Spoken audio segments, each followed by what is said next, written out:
मध्य प्रदेश का उज्जैन न केवल धार्मिक नगर है बल्कि साधु संतों की भी नगरी है। आने वाले समय में उज्जैन में सिंहस्थ मेला होना है। इसी को ध्यान में रखकर मध्य प्रदेश की डॉक्टर मोहन सरकार यहां कई अनूठे कार्य करने जा रही है। सिंहस्थ 2028 के संबंध में मुख्यमंत्री डॉक्टर मोहन यादव ने संवाद किया। सिंहस्थ 2028 कुंभ मेले को लेकर मध्य प्रदेश के मुख्यमंत्री डॉक्टर मोहन यादव ने तैयारियां शुरू कर दी है। ये खास रिपोर्ट देखिए।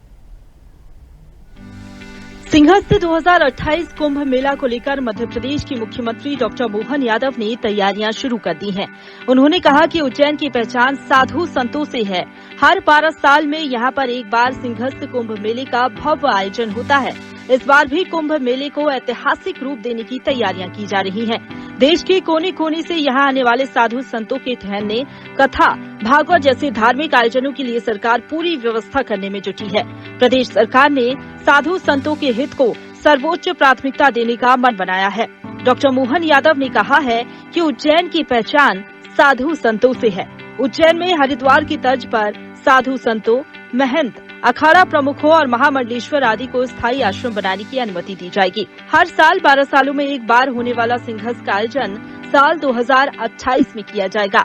साधु संतों को उज्जैन में आने, ठहरने, कथा के लिए पर्याप्त रूप से भूमि भूखंड की आवश्यकता पड़ती है। इसे ध्यान में रखते हुए प्रदेश सरकार द्वारा साधु संतों के हित को सर्वोच्च प्राथमिकता देते हुए स्थायी आश्रम बनाए जाने की योजना बनाई गई है। निजी होटल्स में साधु संतों और श्रद्धालुओं को इस प्रकार के आयोजनों के लिए चुनौतियां आती हैं। एमपी सरकार उज्जैन में सिंहस्थ की तैयारियों में जुट गई है। मुख्यमंत्री मोहन यादव ने उज्जैन दौरे के दौरान सिंहस्थ मेला कार्यालय में एक पत्रकार वार्ता की। उन्होंने कहा कि उज्जैन भी धार्मिक नगरी है, इसलिए इसे हरिद्वार की तर्ज पर विकसित किया जाएगा। साधु, संत, महंत और अखाड़ों के लिए स्थायी आश्रम बनाए जाएंगे। मुख्यमंत्री डॉक्टर मोहन यादव ने कहा कि हरिद्वार की तरह उज्जैन को धार्मिक शहर के रूप में विकसित करने के लिए और सुगम यातायात के दृष्टिगत 4 लेन, 6 लेन और ब्रिज जैसे स्थायी अधोसंरचना विकास के कार्य भी किए जाएंगे। सभी मूलभूत सुविधाओं के विकास के साथ ही साधु संतों के लिए आश्रम निर्माण के कार्य समानांतर रूप से होंगे। समाज के इच्छुक सनातन धर्मावलंबियों के माध्यम से अन्न क्षेत्र, धर्मशाला, आश्रम, चिकित्सा केंद्र, आयुर्वेद केंद्र आदि सार्वजनिक गतिविधियों के संचालन को भी प्राथमिकता दी जाएगी। यशस्वी प्रधानमंत्री के महाकाल के महालोक 2 के लोकार्पण के बाद जिस प्रकार से हमारे श्रद्धालुओं का आवागमन बढ़ा है, खास करके धार्मिक श्रद्धालुओं का एक नया लोक बना है और लगभग 5 करोड़ से ज्यादा धार्मिक यात्री हमारे उज्जैन आ रहे हैं। उज्जैन के सभी देवस्थानों के दर्शन के अलावा उज्जैन में बहुत सारी घटनाओं से, बहुत सारे कारण से लोग अपने आप को पूरे देश के और दुनिया के लोगों का आवागमन का फ्लो बढ़ा है।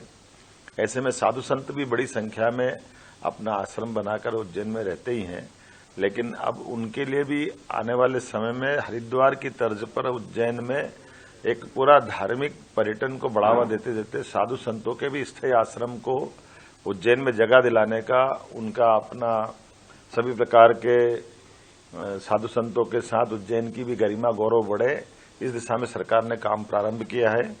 और ये बात तो सही है कि उज्जैन की तो पहचान ही साधु संतों के साथ में है।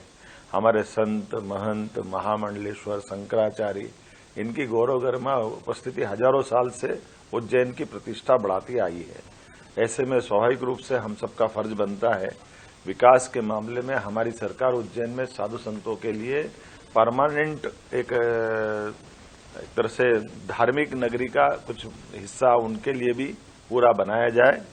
इसीलिए उज्जैन विकास प्राधिकरण के माध्यम से मध्य प्रदेश सरकार ने एक बड़ी योजना उज्जैन के लिए बनाई है, जिसके कारण से उज्जैन में हमारे 13 ही अखाड़ों के सभी महामंडलेश्वर, संत, महंत, अखाड़ा के प्रतिनिधि अगर भूमि चाहेंगे तो हम पर्याप्त भूमि उज्जैन में उपलब्ध कराएंगे और वो अपना आश्रम स्वयं बनाए। इसके लिए हम उस आवश्यक रूप से मूल इंफ्रास्ट्रक्चर पे काम कर रहे हैं, जैसे सड़क, पुल, नाली, बिजली और आवागमन के सभी मार्ग, उज्जैन से जाने आने वाले 4 लेन, आवश्यकता पड़ेगी तो 6 लेन, और इस प्रकार की सुविधा जुटाना है जिसके कारण से धार्मिक पर्यटन के लिए उनके साथ में आने वाले भक्तों को भी कोई कष्ट नहीं हो।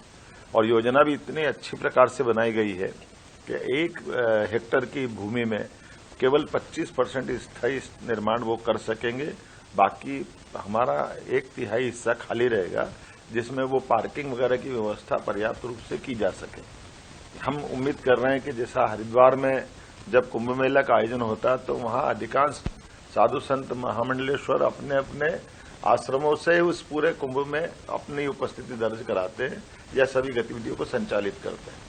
आज हमारे यहाँ 2028 में सिंहस्थ होने वाला है, तो स्वाभाविक रूप से हमने अपने बाकी निर्माण कार्य चालू किए हैं, लेकिन हम भूमि उपलब्ध करा करके स्थायी निर्माण की परमिशन जिला प्रशासन के माध्यम से इसी योजना से चालू करा रहे हैं, ताकि साधु संत भी अपने आश्रमों का विस्तार कर सके, विकास कर सके। स्थायी रूप से वो उज्जैन में भी अपने आश्रमों की एक तरह से जगह नियत करते हुए अपना गतिविधि प्रारंभ करें। मैं उम्मीद करता हूं कि ये योजना के माध्यम से उज्जैन की गरिमा और बढ़ेगी, और खास करके जब सिंहस्थ होता था तो अस्थायी निर्माण जब हमारे द्वारा टेंट सिटी बनाते हैं तब आंधी तूफान बारिश के कारण से हर बार टेंट उड़ जाते हैं, बाद में तकलीफ आती है, या टेम्परेरी एक्विजिशन करने के कारण से कई सारे कष्ट आते हैं, जिसमें ड्रेनेज की सिस्टम बिगड़ जाता है, आने जाने के मार्ग काली मिट्टी की जमीन होने के कारण तकलीफ होती है। वो सारे कष्टों से निजात मिलेगी।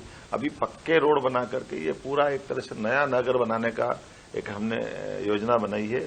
मेरी अपनी ओर से इस अवसर पर आप सबके माध्यम से संदेश भी देना चाहूंगा कि पहले हमारे साधु संत महामंडलेश्वर सभी अखाड़े के लोग जो अपना कैंप लगाते हैं उनके लिए भी व्यवस्था रहेगी, और वो केवल सिंहस्थ नहीं पूरे साल इस प्रकार की गतिविधि संचालित करे।